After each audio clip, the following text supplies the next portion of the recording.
j'ai remarqué dans les vicissitudes d'une longue vie que les époques des plus douces jouissances et des plaisirs les plus vifs ne sont pourtant pas celles dont le souvenir m'attire et me touche le plus.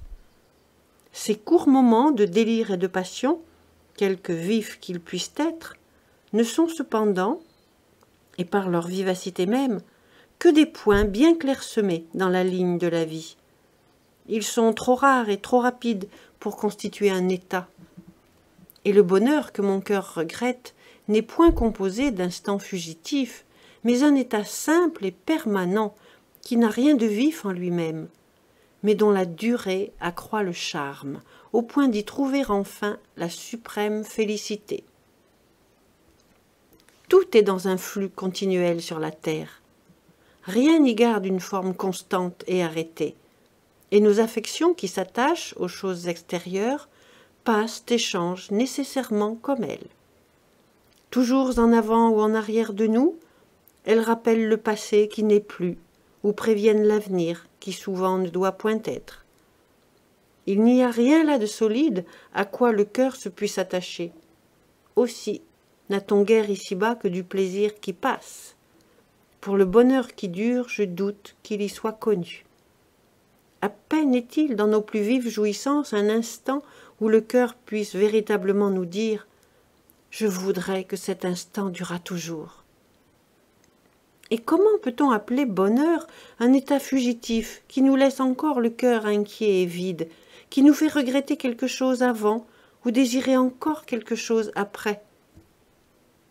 Mais s'il est un état où l'âme trouve une assiette assez solide pour s'y reposer tout entière et rassembler là tout son être, sans avoir besoin de rappeler le passé, ni d'enjamber sur l'avenir, où le temps ne soit rien pour elle, où le présent dure toujours, sans néanmoins marquer sa durée et sans aucune trace de succession, sans aucun autre sentiment de privation ni de jouissance, de plaisir ni de peine, de désir ni de crainte, que celui seul de notre existence, et que ce sentiment seul puisse la remplir tout entière. Tant que cet état dure, celui qui s'y trouve peut s'appeler heureux. Non d'un bonheur imparfait, pauvre et relatif, tel que celui qu'on trouve dans les plaisirs de la vie, mais d'un bonheur suffisant, parfait et plein, qui ne laisse dans l'âme aucun vide qu'elle sente le besoin de remplir. Tel est l'état où je me suis trouvé souvent à l'île de Saint-Pierre, dans mes rêveries solitaires. Soit couché dans mon bateau, que je laissais dériver au gré de l'eau, soit assis sur les rives du lac agité, soit ailleurs, au bord d'une belle rivière ou d'un ruisseau, murmurant sur le gravier. De quoi jouit-on dans une pareille situation? De rien d'extérieur à soi, de rien sinon de soi-même et de sa propre existence. Tant que cet état dure, on se suffit à soi-même comme Dieu.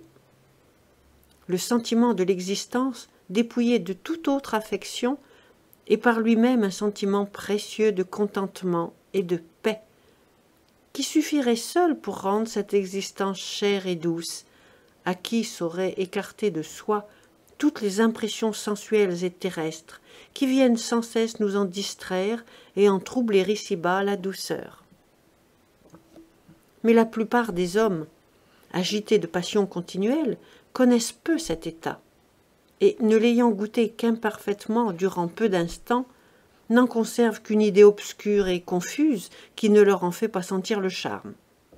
Il ne serait pas même bon, dans la présente constitution des choses, qu'avides de ces douces extases, ils s'y dégoûtassent de la vie active, dont leurs besoins toujours renaissants leur prescrivent le devoir.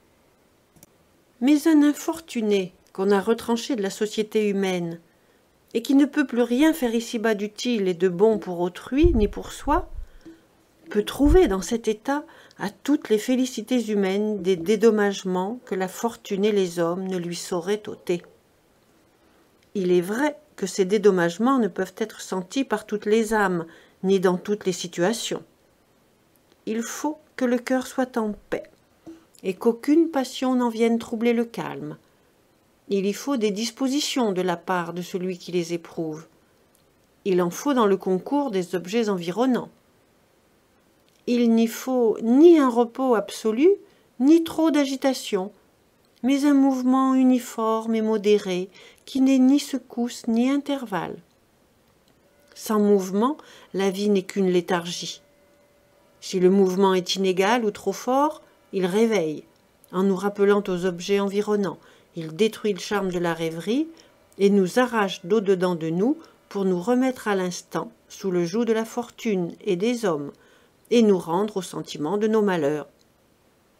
Un silence absolu porte à la tristesse. Il offre une image de la mort. Alors, le secours d'une imagination riante est nécessaire et se présente assez naturellement à ceux que le ciel en a gratifiés. Le mouvement qui ne vient pas du dehors se fait alors au-dedans de nous. Le repos est moindre, il est vrai, mais il est aussi plus agréable quand de légères et douces idées, sans agiter le fond de l'âme, ne font pour ainsi dire qu'en effleurer la surface. Il n'en faut qu'assez pour se souvenir de soi-même, en oubliant tous ces mots. Cette espèce de rêverie peut se goûter partout où l'on peut être tranquille, et j'ai souvent pensé qu'à la Bastille, et même dans un cachot, où nul objet n'eût frappé ma vue, j'aurais encore pu rêver agréablement.